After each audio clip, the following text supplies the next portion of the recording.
তিথি তার বাবা মায়ের সাথে পুরনো এক ভগ্নপ্রায় বাংলো বাড়িতে এসে ওঠে।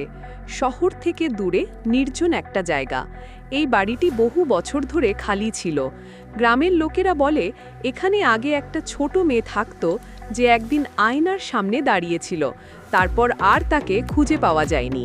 তিথির ঘরে একটা বড় পুরনো আয়না ছিল। প্রথম দিনই সে খেয়াল করে আয়নায় তার প্রতিচ্ছবি একটু দেরিতে নড়ে।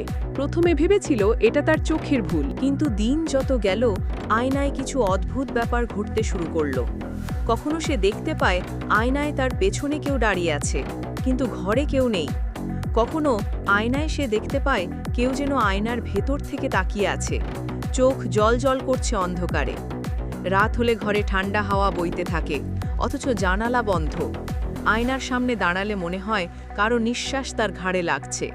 একদিন সে আয়নায় হাত রাখতেই ভেতর থেকে কেউ তার হাত চেপে ধরল। সে চিৎকার করে পেছনে সরে গেল, কিন্তু কেউ তাকে বিশ্বাস করে না। তিথির মা দেখে মেয়েটা বদলে যাচ্ছে। সে চুপচাপ থাকে, আয়নার দিকে তাকিয়ে থাকে, হাসে, কিন্তু সেই হাসিতে কোনো প্রাণ নেই। তার চোখ যেন ফাঁকা। এক রাতে আয়নার মানুষটা কথা বলে ওঠে, তুই আমার জায়গায় আছিস, এবার আমিই বের হব। তিথি ভয় পেয়ে পালাতে চায়, কিন্তু পা নড়ছে না।